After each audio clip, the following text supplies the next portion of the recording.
Hello student, this is second video of chapter 6 agriculture. In previous video we learned different types of farming. We learned there are two types of farming, subsistence farming and commercial farming. What is commercial farming? In commercial farming, crops are grown and animals are reared mainly for sale in the market.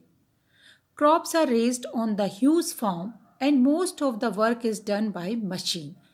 अब commercial farming में आपने पढ़ा था कि subsistence farming में दो तरीके की फार्मिंग थी, एक प्रीमेटिव जहाँ पुराने तरीके की फार्मिंग हम यूज़ कर रहे थे और दूसरी थी इंटेंसिव फार्मिंग जहाँ पर एक छोटे से फील्ड से बहुत ज़्यादा क्रॉप लेने की कोशिश करते हैं. ठीक है. कॉमर्शियल फार्मिंग क्या होती है? जहाँ पर हम जो क्रॉप है या एनिमल्स है उनको बेचने के लिए, मार्केट में बेचने के लिए उनको पालते हैं, एनिमल्स को या क्रॉप को ग्रो करते हैं. और इसलिए जो फार्म होते हैं वो भी बहुत बड़े होते हैं और ज़्यादातर काम मशीनों द्वारा किया जाता है. इस require a large amount of money under this system of agriculture. Commercial grain farming in mid latitude and plantation agriculture in tropical region are significant. अब क्योंकि बड़ी बड़ी मशीनें चाहिए, सारा काम मशीन से होता है, तो बहुत बड़ी किसकी मनी की ज़रूरत पड़ती है, लार्ज अमाउंट ऑफ मनी की ज़रूरत पड़ती है. और इस तरीके की जो कॉमर्शियल फार्मिंग है या तो मिड लैटिट्यूड में होती है या फिर अगर हम बात करें प्लांटेशन की, प्लांटेशन एग्रीकल्चर, वो होती है ट्रॉपिकल रीजन में. Commercial grain farming. अब ग्रेन में क्या क्या चीज़ हम कॉमर्शियल बोते हैं? Wheat and maize are common commercial grown grain. This types of farming prevails is most part of mid-latitude in North America, Europe and Asia in a temperate grassland region which have been turned into agriculture lands. अब commercial उसमें farming जो grain की होती है वो generally होती है wheat की फार्मिंग होती है या मेज़ की, मक्के की फार्मिंग होती है. और इस तरीके की फार्मिंग जो होती है mid latitude America, north America, Europe और एशिया में होती है. वहाँ पर टेम्परेट ग्रासलैंड, वहाँ जो ग्रासलैंड थी जहाँ पर पेड़ बहुत कम होते, ज़्यादातर ग्रास थे, उसको ख़त्म करके, उस रीजन को ख़त्म करके उसको एग्रीकल्चर लैंड में कन्वर्ट कर दिया गया है. This area are sparsely populated with large farm spreading over 100 of hectares. Generally यहाँ की पॉपुलेशन जो होती है बहुत कम होती है और बड़े बड़े जो फार्म होते हैं वो दूर दूर तक फैले होते हैं. Therefore this farming is called extensive farming, और इसलिए इसको क्या कहते हैं? एक्सटेंसिव फार्मिंग कहते हैं. Most of farming work is done with the help of machine like tractor, combine harvester, seed drill, leveller and like. अब ज़्यादातर मशीनें जैसे कि क्या होती है, ट्रैक्टर हो गया, कंबाइन हार्वेस्टर हो गया, यहाँ तक कि सीड को ड्रिल करने के लिए बोने के भी सीड ड्रिल हो गया, लेवल करने के लिए लेवलर हो गया, ये सारी मशीनों का यूज़ किया जाता है. सिर्फ winter registered the growing season and only a single crops can be grown. और यहाँ ये क्रॉप के वहाँ पर क्या होता है, बहुत ज़्यादा ठंड बहुत होती है इन एरिया में, तो वहाँ केवल एक ही क्रॉप बोई जाती है. Mixed farming. In many places in USA, Canada, Argentina and Europe, along with crop, livestock are also raised. That is a mixture of agriculture activities are done. It is called practice in Southeast Australia, New Zealand and South Africa. America की कुछ country, America, Canada, Argentina, Europe की कुछ country वो crops के साथ साथ क्या करती है, लाइव स्टॉक को भी रखती है, जानवरों को भी रखती है, और इस तरीके की एक्टिविटी कहलाती है एग्रीकल्चर एक्टिविटी मिक्स फार्मिंग कहलाती है. और ये कहाँ कहाँ हो रही है? साउथ ईस्ट ऑस्ट्रेलिया में हो रही है, न्यूजीलैंड में, साउथ अफ्रीका में यहाँ पर मिक्स फार्मिंग की जाती है. Plantation agriculture. In plantation, a single crop of tea, coffee, sugarcane, cashew, rubber, banana और cotton are grown. Plantation crop, ये crop जो हैं tea, coffee, sugarcane, cashew, rubber, ये plantation crop कहलाती हैं. The produce may be processed on the farm itself or it is nearby factories. अब जो भी इसमें से निकलता है वो प्रोसेसिंग होके मिलता है, मतलब डायरेक्ट इसका यूज़ जो फार्मर है वो नहीं कर पाते, उसकी प्रोसेसिंग होती है, या तो बड़े से अपने खुद के फार्म में लगाते हैं या फैक्ट्रियों में लगाते हैं। जैसे कि हम बात करें टी लीव्स की, तो पत्तियां टूटती है लेकिन उसको हम यूज़ में नहीं ले सकते, प्रोसेस होके वो क्या बनती है, चाय, उसमें से चाय की पत्तियां बनती हैं। इसी तरीके से शुगर केन में से शुगर और निकाली जाती है, वो खुद नहीं निकाल सकते हैं, उसके लिए भी क्या होगा, फैक्ट्री लगानी पड़ेगी। तो इस टाइप की जो एग्रीकल्चर किया जाता है, क्रॉप बोई जाती है, वो कहलाती है plantation crop. It's require a large amount of labor and a network of transport. Major plantations are found in the tropical region of the world. For example, coffee in Brazil, rubber in Malaysia, tea in India and Sri Lanka. अब इसके लिए क्या चाहिए, मशीनें चाहिए, बड़े बड़े labour, ज़्यादा लेबर चाहिए और साथ साथ ट्रांसपोर्ट भी चाहिए, क्योंकि जो चीज़ बनती है वो वहीं प्रोसेस होती है, वो वहीं पे यूज़ नहीं हो पाती, उसको एक जगह से दूसरी जगह ले जाना पड़ता है, तो ट्रांसपोर्ट की व्यवस्था भी अच्छी होनी चाहिए। और जनरली ये ट्रॉपिकल रीजन में ये क्रॉप, प्लांटेशन क्रॉप की जाती है। जैसे कि ब्राज़ील, कॉफ़ी में नंबर 1 कौन है, लीड सबसे आगे कौन है, ब्राज़ील है। इसी तरीके से रबर में मलेशिया है और टी में जो है इंडिया और श्रीलंका है। तो इस तरीके से हमने 2 टाइप्स की क्रॉप्स पढ़ी, फार्मिंग पढ़ी। अब आ रही है मेजर क्रॉप्स जो दुनिया भर में की जाती है, कौन कौन सी क्रॉप, मेजर क्रॉप्स की जाती हैं। Number 1 is there are 3 types of crops, food crops, fibre crops and beverage crops. अब क्रॉप्स को हमने 3 पार्ट्स में डिवाइड किया। फूड क्रॉप्स जिससे हमें फूड मिलता है, फाइबर जिससे हमें क्या मिलता है, फाइबर्स मिलते हैं, जैसे कि जिससे कॉटन और जूट, और तीसरी आगे बेवरेज जिससे हमें पेय पदार्थ मिलते हैं, tea, coffee. Major food crops are rice and wheat, maize and millet. अगर हम बात करें food crop, main food crop जो है वो है मेज, राइस, वीट और millet. Fibre crops are cotton and jute, और फाइबर क्रॉप्स में क्या आ गया, कॉटन एंड जूट आ गया। Important beverage are tea and coffee, और बेवरेज में क्या आ गया, टी एंड कॉफ़ी। अब राइस कहाँ होता है, किस तरीके का इसके लिए टेम्परेचर चाहिए होता है। Rice is a staple food of about 50% of world people, specially of the tropical and सब ट्रॉपिकल रीजन। अगर हम देखें राइस जो है स्टेपल फूड है, स्टेपल फूड होता है मुख्य खाना। 50% जो वर्ल्ड की पॉपुलेशन है उसके 50% लोग क्या करते हैं, राइस उनका मेन फूड है, और जनरली ये ट्रॉपिकल और सब ट्रॉपिकल रीजन में होता है। Rice need high temperature, high humidity and rainfall. अब राइस के लिए टेम्परेचर भी हाई होना चाहिए, ह्यूमिडिटी भी हाई होनी चाहिए और रेनफॉल होना चाहिए। Irrigation is necessary where rainfall is less. अगर हम ऐसे एरिया में बोते हैं जहाँ पर रेनफॉल कम होता है तो हमें इरिगेशन करना पड़ेगा। Water is kept standing stationary in rice field. जो चावल के खेत होते हैं उसमें पानी हमेशा रहता है, वो पानी में ही वो फसल खड़ी रहती है। It grow best in alluvial clayey soil, और सॉइल कौन सी चाहिए, एलुवियल क्लेई सॉइल चाहिए, विच कैन रिटेन वाटर, क्योंकि ये सॉइल वाटर को होल्ड करके रख सकती है। Rice require all the operation like preparation of seedling bed, transplantation, weeding and harvesting are done manually. अब राइस में जितने भी काम होते हैं कि पहले तो क्या करते हैं, सीडलिंग बेड लगाए जाते हैं, पौध लगाई जाती है, फिर उसके बाद उसको प्लांटेशन किया जाता है, उस पौध को दूसरी जगह लगाया जाता है, और फिर क्या होता है, वीडिंग, उसमें से कचरा निकाला जाता है, हार्वेस्टिंग, उसको कटाई होती है। ये सारा काम राइस में मैनुअली किया जाता है, मतलब लेबर चाहिए होती है। China lead in the production of rice followed by India, Japan, Sri Lanka and Egypt. अगर हम बात करें राइस तो सबसे आगे चाइना है, उसके बाद और भी कंट्री जैसे इंडिया, जापान, श्रीलंका और इजिप्ट भी राइस करते हैं। Next staple crop is wheat. Wheat require moderate temperature and rainfall during growing season and bright sunshine at the time of harvest. अब वीट की यदि बात करें, मॉडरेट टेम्परेचर मीन्स ना बहुत गर्मी ना बहुत सर्दी, ऐसा टेम्परेचर चाहिए होता है, और जिस समय इसकी हार्वेस्टिंग होती है उस टाइम पे क्या होना चाहिए, अच्छी सी सनशाइन होनी चाहिए। It grow in winter in India and USA and in spring in Canada. अगर हम बात करें इंडिया की तो इसको विंटर में बोते हैं, यूएसए में भी इसको विंटर में बोते हैं और कनाडा में इसको स्प्रिंग सीजन में बोआ जाता है। It thrives best in well drain loamy soil. अब ये अच्छा किस में होता है, जो लूमी सॉइल होती है, having equal amount of sand and clay. Lumi soil कौन सी होती है, जिसमें सैंड और क्ले बराबर होता है। व्हीट इज ग्रोन एक्सटेंसिवली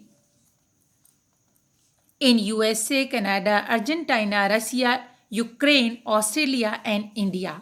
ये कंट्री हैं जहाँ पर जनरली क्या बोया जाता है, व्हीट जो है बहुत ज़्यादा अमाउंट में बोया जाता है। Wheat is the staple food of temperate region. Temperate region का व्हीट जो है मुख्य खाना है, स्टेपल फूड है। Next is millet, maize. Maize is known as corn, corn भी कहते हैं मेज को। In the American continent, American continent में इसको क्या कहते हैं, कॉर्न बोलते हैं मेज को। मेज require moderate temperature, rainfall and lot of sunshine. Moderate temperature चाहिए, ना बहुत ज़्यादा हाई ना बहुत ज़्यादा लो, रेनफॉल भी मॉडरेट और लॉट ऑफ सनशाइन चाहिए होती है मेज के लिए। It need well drain fertile soil, और इसकी सॉइल कैसी होनी चाहिए, वेल ड्रेन, मतलब पानी आसानी से उसमें से निकल जाए। Maize in grown in North America, Canada, Brazil, Mexico, Russia, China and India. ये कंट्री हैं जहाँ पर मेज बोया जाता है। Next is millet.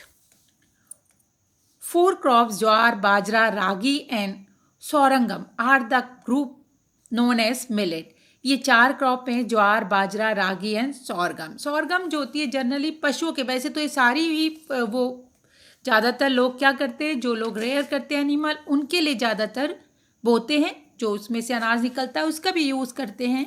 They are also known as coarse grain. Millet need high to, इसको कोर्स ग्रेन आप एक दूसरे शब्दों में कह सकते हो, थोड़ा सा मोटा अनाज जिसको हम कहते हैं, ठीक है ना, रफ अनाज कहते हैं। इसके लिए भी क्या चाहिए, मॉडरेट टेम्परेचर चाहिए, एक्वाटिक रेनफॉल, रेनफॉल भी पर्याप्त होना चाहिए। They can be grown on less fertile and Sandy soil. Fertility अगर कम भी हो तो ये ईजिली ग्रो हो जाती है। Major millet producing countries are India, Nigeria, Niger, China. जो मिलेट्स बोती है उसमें इंडिया, नाइजीरिया, नाइगर और चाइना कहें। India is the largest producer of millet in the world, और हम सबसे ज़्यादा मिलेट बोने वाले कौन है, इंडिया है, हम लोग बोते हैं। Next is cotton fibre crops. Cotton is grown based on black and alluvial soil, या तो काली मिट्टी या एलुवियल सॉइल में ये होती है। It require high temperature, light rainfall and 210 frost free days in the air and bright sunshine। अब इसके लिए क्या चाहिए, या मिट्टी तो कौन सी, ब्लैक या एलुवियल होनी चाहिए। रेन जो होनी चाहिए ज़्यादा नहीं होनी चाहिए, टेम्परेचर हाई होना चाहिए, और लगभग 200 दिन फ्रॉस्ट फ्री, बिना ओस के, बिना क्या होने चाहिए, सनशाइन वाले डेज होने चाहिए। जिस जगह ये होता है वहाँ पर ये बोई जाती है, मतलब मैक्सिमम टाइम जो है जहाँ पर क्या रहता है, सनशाइन ज़्यादा रहती है, फ्रॉस्ट नहीं होता।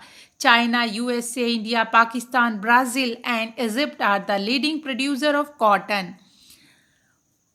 कौन कौन, China, India, USA, Pakistan, Brazil, Egypt, ये क्या हैं, बहुत ज़्यादा कॉटन वाले प्रोड्यूस करने वाले कंट्रीज़ हैं। Cotton fibres are obtained from the cotton bolls around the seed. जो कॉटन के बाउल होते हैं, सफ़ेद से बीज होते हैं, उनको बाउल्स बोलते हैं, ठीक है, उसके अंदर बीज होते हैं। The bolls are generally white, सफ़ेद होते हैं। The fibre may be of short staple and long staple. The long staple variety is consider best for strong quality clothes. अब 2 तरीके के होते हैं, एक तो शॉर्ट स्टेपल होते हैं, थोड़े समय के लिए बोई जाती है, एक लॉन्ग स्टेपल। और लॉन्ग स्टेपल जो होते हैं वो क्या होते हैं, बढ़िया होते हैं, क्योंकि उनकी क्लोथ की अगर उनसे बनाए जाए तो वो स्ट्रॉन्ग होते हैं। Next fibre crop is jute. Jute plant gives a long soft shiny fibre resist to stretching. अब जूट जो का फाइबर जो होता है वो लॉन्ग होता है, सॉफ्ट भी होता है और शाइनी भी होता है, और क्या करता है, स्ट्रेच अच्छे से नहीं, मतलब उसको बहुत ज़्यादा खींच नहीं सकते हैं। It is use for making carpet, ropes, mats, bag, packing materials. और क्या क्या क्या बनाने के काम आता है, कारपेट, रोप्स, मैट्स, बैग्स, ठीक है, और पैकिंग मटेरियल बनाने के काम आता है। It grows well in alluvial soil and of delta region. ये जो डेल्टा रीजन है उसमें बहुत अच्छे से होता है। डेल्टा सबको पता है क्या होता है। डेल्टा जो पानी से घिरी हुई लैंड होती है। It require higher temperature, heavy rainfall and humid climate. Temperature भी ज़्यादा चाहिए, रेनफॉल भी ज़्यादा चाहिए और क्लाइमेट में ह्यूमिडिटी होनी चाहिए। Jute is grown in tropical area. India and Bangladesh are leading producer of jute. It was called a golden fibre. और इंडिया जो है और बांग्लादेश वो सबसे ज़्यादा जूट प्रोड्यूस करने वाले कंट्री हैं और इसका दूसरा नाम है golden fibre. Next is beverage crop. Major crop जो थी टी।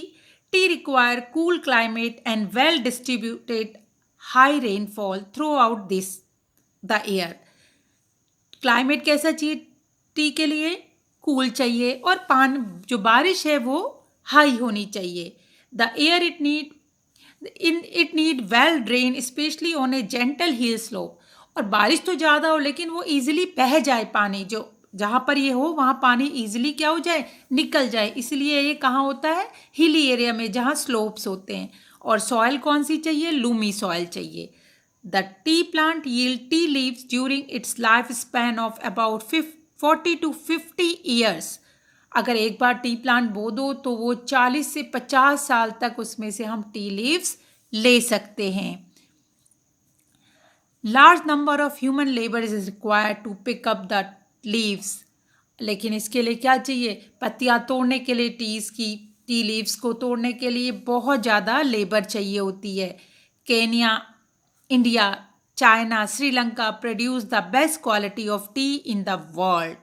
और ये कंट्री हैं चाइना, इंडिया, केन्या, श्रीलंका जो बहुत अच्छी क्वालिटी की टी प्रोड्यूस करते हैं। However the China T plant has small leaves and the Assam in India T plants has large leaves which is more popular. जो चाइना में टी प्लांट होता है उसकी लीव्स छोटी होती है और इंडिया में ज़्यादातर जो टी प्लांटिंग होती है वो कहाँ होती है? असम में होती है। उसकी लीव्स क्या होती है? बड़ी होती है और वो बहुत ज़्यादा पूरे वर्ल्ड में पॉपुलर भी है। Next is coffee.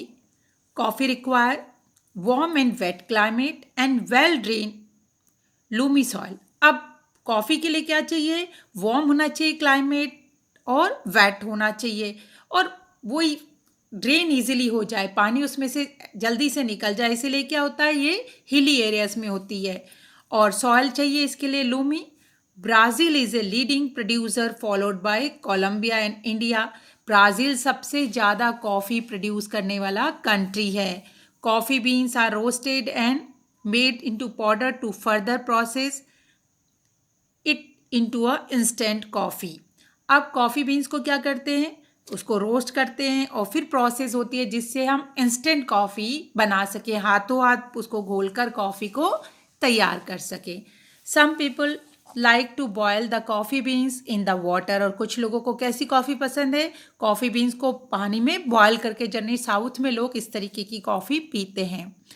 The stimulating element of coffee is caffeine. जो इसका स्टिमुलेटिंग एलिमेंट है, जो जिससे क्या होता है? बहुत ज़्यादा एक्साइटमेंट होता है, वो एलिमेंट जो है वो क्या है? कैफ़ीन है। Cola drinks like Coca Cola, Pepsi also contain certain quantity of caffeine usually obtained from cola plants of Africa and America।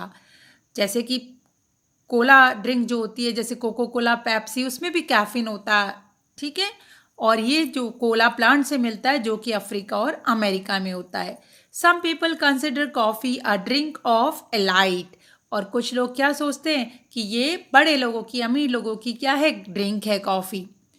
Other denounce it as an intoxicating drink on a religious ground। और कुछ लोग आरोप लगाते हैं, denounce मतलब आरोप लगाते हैं कि ये क्या है? इंटॉक्सिकेटिंग ड्रिंक है, मतलब कैसी है? नशीली ड्रिंक है, नशा होता है इससे।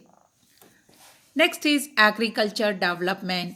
अब एग्रीकल्चर को डेवलप करना हमारे लिए बहुत ज़रूरी है क्योंकि 50% जो वर्ल्ड पॉपुलेशन है डिपेंड है एग्रीकल्चर पे। Agriculture development simply means to increase farm production so that growing demands of the ever increasing population may be satisfied. Ways of agriculture developments are बहुत ज़रूरी है कि हम एग्रीकल्चर को डेवलप करें जिससे कि ज़्यादा से ज़्यादा प्रोडक्शन हो पाए, क्योंकि जो पॉपुलेशन इंक्रीज़ हो रही है वो उसको खाना मिल पाए। और इसके लिए हमें क्या करना चाहिए? Increasing the crop area, crop जो बोने का एरिया, खेतों का एरिया बढ़ाना चाहिए। High yielding variety of seed, जो ज़्यादा उपज देने वाले सीड हैं उनको बोना चाहिए। यूज़ ऑफ फर्टिलाइज़र, फर्टिलाइज़र का यूज़ करना चाहिए। इम्प्रूविंग इरिगेशन फैसिलिटीज़ को हमें इम्प्रूव करना चाहिए, सिंचाई की सुविधाओं को।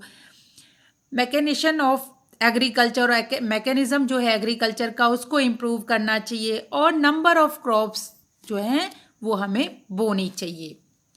But will the system be able to ensure the food security for everyone, access to sufficient, safe and nutritious food to meet their dietary needs and food preference? अब क्या ये पॉसिबल हो पा रहा है कि दुनिया में फूड सिक्योरिटी मिल जाए, मतलब सबको सफिशिएंट, सुरक्षित, न्यूट्रियस फूड मिले, जितनी उनको क्या है बैलेंस डाइट के लिए ज़रूरत है वो सारा खाना मिल पाए। Most of the farmer in developing country with large population grow crops on small holding by intensive agriculture mostly for subsistence as in India. अब आपने पहले भी देखा था कि ज़्यादातर फार्मर जो है उनके पास छोटे खेत हैं, लेकिन वो कोशिश कर रहे हैं उसमें ज़्यादा से ज़्यादा क्रॉप्स ले पाएँ। Farmer in developed country grow crops on large holding by commercial agriculture as in USA, Canada and Australia. Generally जो डेवलप कंट्री हैं उनमें तो क्या है, बड़े बड़े खेत हैं किसानों के पास और कॉमर्शियल फार्मिंग करते हैं वो। This farmer work like a businessman, और वो कैसे काम करते हैं? बिजनेसमैन के जैसे काम करते हैं। लेकिन जनरली इंडिया में तो फार्मर क्या है, अपने लायक ही वो पाते हैं, जो सरप्लस निकलता है उसको ही वो मार्केट में लाते हैं। A comparative study of farms in USA and India showed that the farmer in developing country are trying to follow the norms of farmer in the developed countries. High yielding varieties of seeds, soil testing, tube wells, fertilizer, pesticide, modern implement, storage and credit from the bank for these facilities.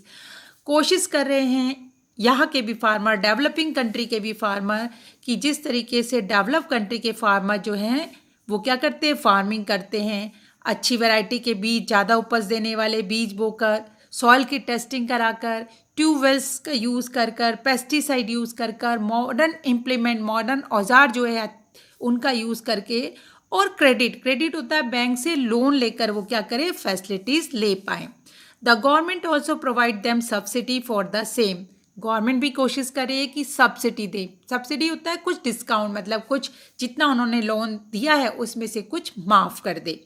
A small number of farmer have their own tractor, harvester, thresher, tubewell, और जिससे क्या हो, अगर देखा जाए बहुत कम farmer है जिनके पास खुद का ट्रैक्टर है, हार्वेस्टर है, थ्रेशर है, मतलब खुद के इम्प्लीमेंट्स हैं, खेतों में ट्यूबवेल है। Some farmer take a tractor to plough their field और take tubewells in nearby field to irrigate their field on rent.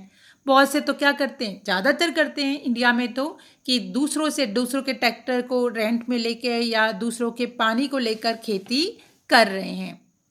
Most of the farmer throughout the whole India depend on their traditional plough, bullock, household labour. और ज़्यादातर क्या है, किसान किस पे, खुद के बुलक कार्ट पे, बैलगाड़ी पे डिपेंड हैं और घर के ही लेबर्स पे डिपेंड हैं। और साथ साथ डिपेंड है इरिगेशन जो है उसके लिए भी रेनफॉल पे ही डिपेंड है। They take loan from private money lenders और the government bank but could hardly repay them. वे या तो लोन ले रहे हैं किससे, प्राइवेट लेंडर से, या फिर अगर गवर्नमेंट से लेते हैं तो भी मुश्किल से ही उसको रीपे कर पाते हैं। Many of the farmer go to the nearby city for earning wages through labour in the off season. और जब कहीं फसल नहीं बोते हैं, जिस समय ऑफ सीज़न होता है उस समय वो कई किसान जो हैं आसपास के शहरों में मजदूरी करने चले जाते हैं। Government agriculture officer in India are going to village to advise the farmer on every aspect related to agriculture including rearing of livestock. और गवर्नमेंट कोशिश कर रही है, अपने एग्रीकल्चर ऑफिसर्स को गांव-गांव भेजती है, लोगों को समझाती है कि किस तरीके से खेती करनी है और किस किस तरीके से आप क्या कर सकते हो, अपनी आमदनी को बढ़ा सकते हो, किस तरीके से आप खेती के साथ साथ लाइव स्टॉक जो है पशुओं को पालकर खेती कर सकते हो। तो student, this is the end of this chapter. Have a nice day. Good bye.